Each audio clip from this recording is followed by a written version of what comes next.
Um, I'm going to talk about my gay timeline because it's Pride Month. Yay! This is going to be a bit of a low energy video. I don't know, I've been doing so much lately. I've just been like partying and like drinking all the time, you know? Sometimes I think I'd be really well suited for cigarettes.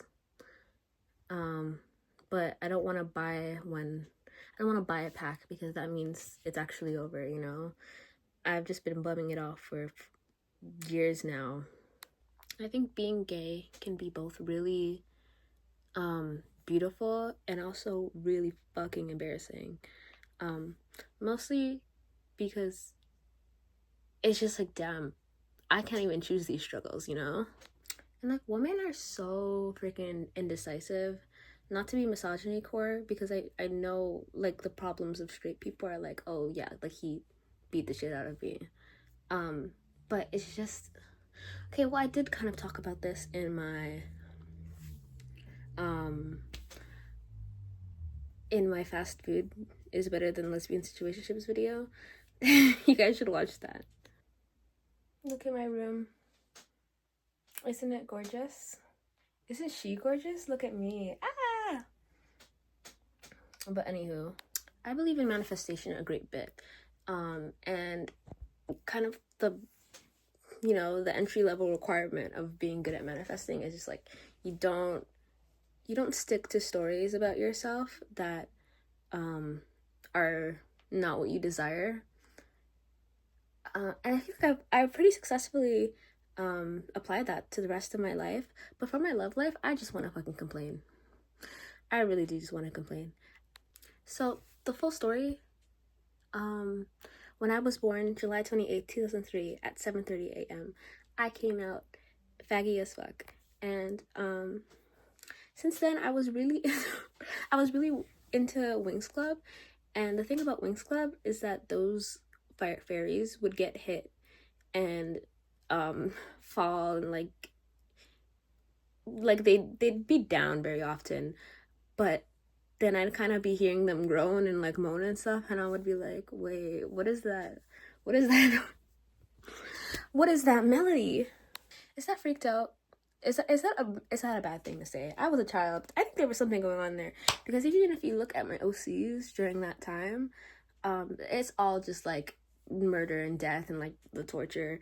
But not saying I wouldn't be a normal lover. I'm normal. I would not hurt a fly myself. But even then in school, like my parents, they didn't want me to really hang out with the opposite gender, which was fine by me. I just had a disinterest, like a complete disinterest. And it's kind of like the ones that the kind that you get when you're a child, where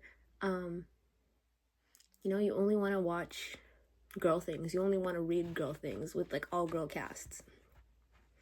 It's just like that kind of just lasted forever. I ain't watching no damn Oppenheimer. Okay, going back to liking seeing women be hurt, I think, maybe that has some deep-rooted internalized misogyny background. But I think most of it was because they would moan a lot. I'm sorry. My childhood gay crushes. I really liked Mabel Pines. Considering I was like 9 years old, like that was normal. I really liked Black Widow Pop Tropica. I really liked the fucking obvious, like Applejack and like Jade West, sure. Zakuro from Tokyo Mew Mew. I guess her name was Renee in the dub. I watched the dub. Okay, maybe I'm too grown for that, but when I was a kid, I think she was like 17. Yeah. But when I was a child, I was like, that's my woman. That's my woman. But during that time, like me being like 10, 11, 12, 10, 11, I'll say, I had these two OCs. And one was named Misty and one was named Kano, and they were both girls. Kano was like this gray cannibalistic weapon maker. Okay, that's when I discovered what cannibalism was, and I was like, I need a female to do this. and Misty was just a gay little redhead. But I didn't know what gay was still. That's another thing. I was completely shielded. I did not know what homosexuality was, like, at all. Like, up until I was, like, 12. I'm so serious. And when I found out through My Little Pony shipping,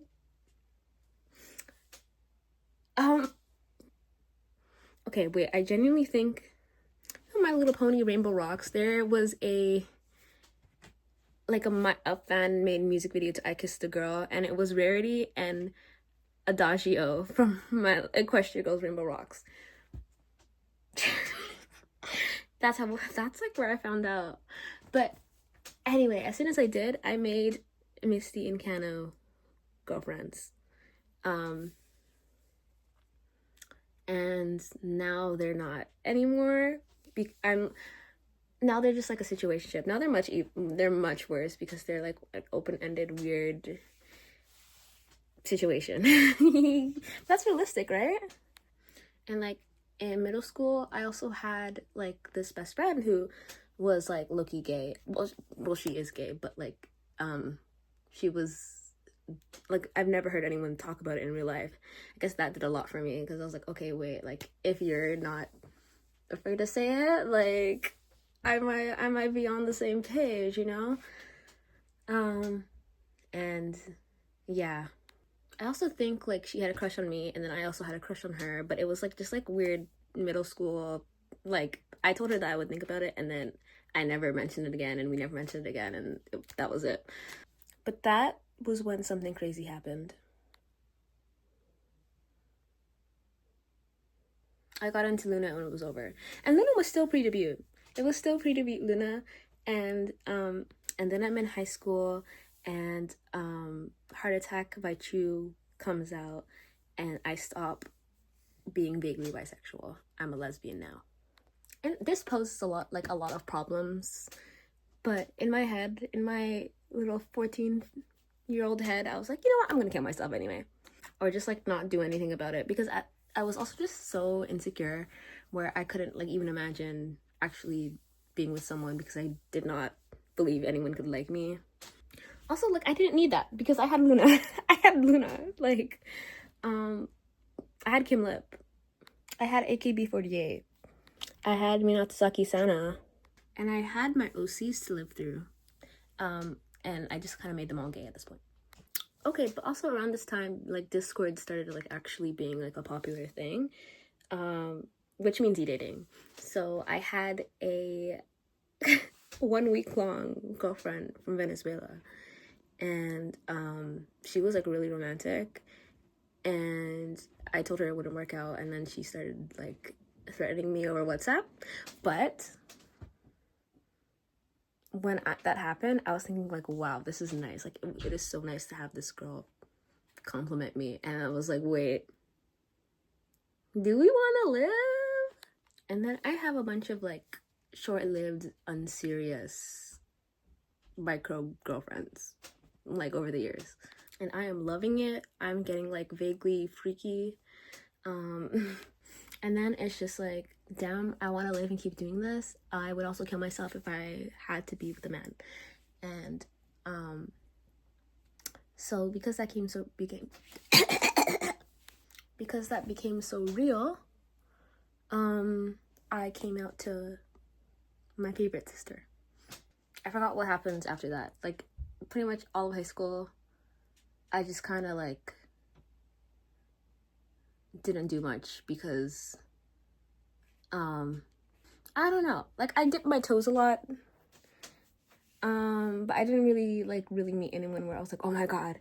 I don't know, I think I had commitment issues, obviously, because I was so freaking scared all the time. My parents were gonna kirk me and kill me. But when I turned 18, like the apps were downloaded literally the day of, literally July 28th, 2021. I was like, it's time to go.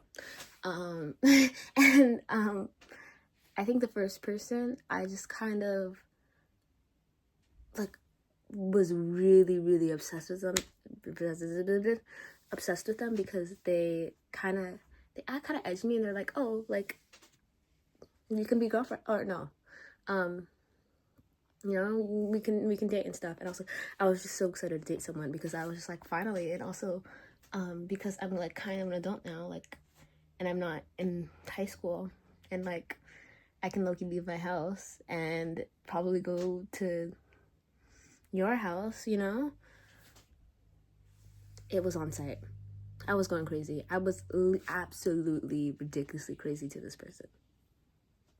It's like they wouldn't speak to me in months, and then I would talk to them every day. Like, that's how crazy I was.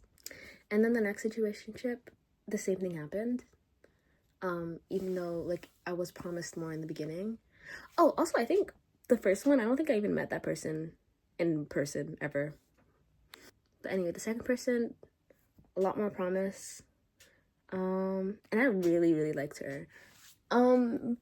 But the same thing kind of ended up happening.